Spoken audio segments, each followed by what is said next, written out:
Sveiciens no Hobbitons Jaunzēlandē, tad vietas, kur uzņēma diezgan lielu daļu no tās filmas un vairākām filmām. Un tādas divas lietas, kas man šoreiz iekrita acīs un prātā un visi dzirdētām, ko mēs varam mācīties. Tad 98. gadā viņi filmēja pirmo filmu un uztaisīja šos te visus tos rekvizītus, kā viņi sauc filmu industrijā, saveda, salika un safilmēja tos kadrus, kas viņiem bija nepieciešami šī konkrētajā fermā. Tiem īpašniekiem pieder vairāk tie pakalniņi un tad dažus no tiem viņi arī īrēja. Un tad pēc tam, safilmējuši esam, tās scēnas safilmētas, jaucam visu nostvedam projām. Un, labi ir. Es nezinu, cik viņiem tiem fermeriem samaksāja, bet, katrā gadījumā tie noteikti bija laimīgi, visi forši, viņiem novāc un savāc visus magnus, tā kā tas ir. Bet, protams, tā filma guva popularitāti un kā rezultātā tika filmēt nākamais sižeti, nākamās sērijas. Un tajā brīdī arī tie īpašnieki, šīs fermas īpašnieki saprata, pagaid. Šitas mums ir kaut kā angliskais vārds, we have to capitalize on this a little bit more. Respektīvi, mums ir kaut kā jāmāk no tā nopelnīt ilgtermiņa naudiņu. Un tā ilgtermiņa naudiņu viņš pēc tam pēc, kad filma Hobiti un Gredzena pavēlnieks, tad viņi ieguva šo te popularitāti.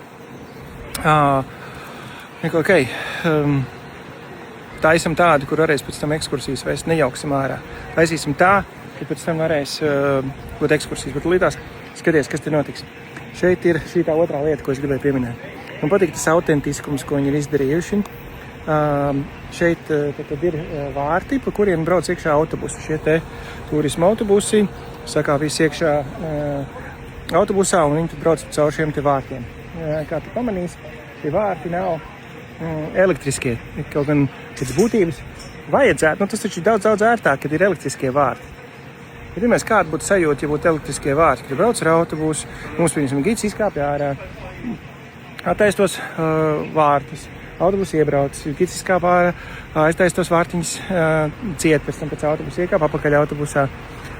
Un tas, ja būtu elektriski, automātiskie, kāda būtu sajūta?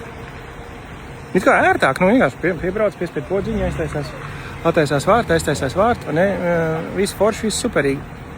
Bet tas nebūtu tik forši, tas nebūtu tāds, es prasīju speciāli gidam, viņš teica, kāds tas funkcijas? Es saku, pēc iespējas maksimāli arī joprojām atstāt to feel, ka te ir šī te ferma, ka te ir reāli, arī joprojām darbojās ferma, jo tur aitiņas audzē un lietas notiek, bet nevis visu automatizēt tādā veidā, bet sakārtot ļoti ērtu, bet saglabāt to stāstu būtību.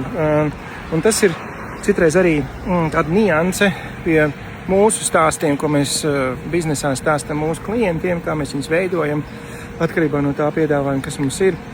Citreiz ir labi ne visu padarīt tik ļoti ērtu un modernu, bet atstāt kaut kādu niansi, kas iederās tajā stāstā un tajā būtībā. Tas tāds, kas man kas no tā pirmā stāsta daļas man bija tas, ka viņi izmantoja otros pieeju. Pirmajā brīdī viņi nesaprata to, ka varētu sanākt kaut kāds šāds te pasākums. Ne arī tie filmētāji, ne tie teritorijas īpašnieki, bet pēc tam otrajā piegājienā viņiem bija tāds, taisam. Viņi tagad uzminēt, cik šāds te biznes gadā pelna. Paskaidrošu ātri. Tad vasarā dienā iziet kaut kur 1000 cilvēku cauri, ziemā kaut kur ap 500. Vasarā dienā 2000, ziemā ap 500. Reiķinam konservatīvi. Visu gadu griezumā 1000 cilvēku dienā. Dalām to visu, reizinam ar aptuveni 40 eiro vienam cilvēkam biļete. Reiķinam kāds 360 dienas. Gadā noteikti ir kaut kāds dienas, viņi teica arī, ka viņam ir tā starptautiskā hobitu diena, tad viņi arī tur tā speciāli tur aiztais ciet, un tad nav turisms, un tur nav, un tad viss tur svinās savā starpā. Tas būtu viens, bet Pusoli, te ir tā kafejnīca, ir lietas, ko cilvēks apērkās. Tā konservatīvi rēķinot plus mīnus 20 miljonu. 20 miljonu vērta Cinevilla. Nu jā, labi, tur ir šis tas sabūvēts, bet nav jau tā, ka Cinevilla ir pilnīgi kaut kur atpaliek no visa tā. Ko mēs no tā varam paņemt praktiski, ka mums priekš sevis viens noteikti dot iespēju radošajiem, un tu nekad nezini, kuras idejas nostrādās. Galvenais dot viņam iespēju. Nevis meklēt tie veidus, kā mēs varam kaut ko ierobežot un uzlikt kaut kādas prasības virsū, bet skatāmies, kā mēs varam maksimāli nākt pretī. Piemēram, tas pats korejieši grib filmēties, filmēm. Jā, amerikāņi grib filmēt, filmēm. Latvieši grib filmēt, filmēm. Man tieši šodien ir cita interesanta sakritība. Mums viena paziņa no ASV tāda Isa, kas arī pie mums ir daudzkārt viesojusies.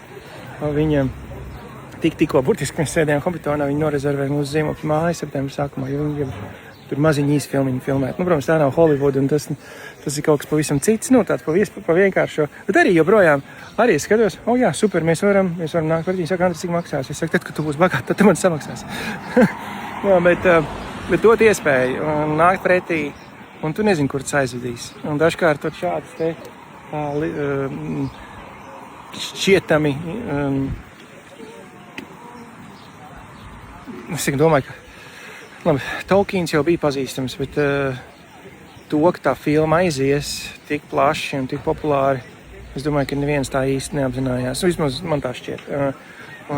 Bet deva iespēju, un redz, kur konkrēti apvidū. Es zinu, ka kāds var pameklēt un ierakstīt komentāros, bet man liekas, ka bija tas, ka arī tieši šitā filma arī ietekmēja šos te autobusu gītas un šādā te veidā. Brauc iekšā un tagad vienkārši mašīna brauc ārā, tur darbiniekiem tagad beidzās darbdiena, lielai daļai, un viņi brauc ārā un iekšā, bet tā es ar rokām vaļā tos vārtiņus tā aizciet, un tas vispēc tā autentiski un tā stāst. Bet, izmantojam tās otrās iespējas arī priekš sevis. Ja tu pirmajā reizē nesanāc, mēģini otrajā reizē. Otrajā reizē tev sanāks daudz labāk, tad tu zini, jo zini, ko tu dari, tu zini to, ko tu neizdarīji pareizi. Tas ir viens. Ja? Otrs dot iespēju dažādām idejām, radošām. Jo radošumam patiesībā ir viena no lielākām pievienotām vērtībām. Respektīvi atdeves koeficients. Ja sanāk, tas sanāk riktīgi. Un ja nesanāk, tad nesanāk. Tad taisa nākamo. Tāds, un dot, ja varbūt tu neesi pats pie tā radošuma šprices, tad dod iespēju citiem. Dod iespēju tiem, kas kaut ko grib tādu darīt. Un skaties, kā tu vari nākt pretī, un mazums kaut kādā brīdī. Tas viss saslēgsies arī par labu tev. Un tāds, forši vietiņa, interesanti. Man patika skatīties un vērot visu šeit, kārtībā reizi, kā es atbraucu, tā es pēta biznesa, skatījos, kāda ir infrastruktūra. Mums rādīja, te ir parastās mašīnas, kur tur mums ar kemperiem, tad tur višķiņi tālāk ar autobusiem. Speciāli citā krāsā ķieģelīši, lai tu varētu redzēt, kur jāiet, lai tev nebūtu jādomā, ka te bija jāiet vai te bija jāiet. Tu pēc krāsiņām ej un seko līdzā. Tādas patīkams nianses, kas rada to kopējo tēlu, un no tā var visu arī mācīties. Un kā? Ejam, daram un tiekamies rīt.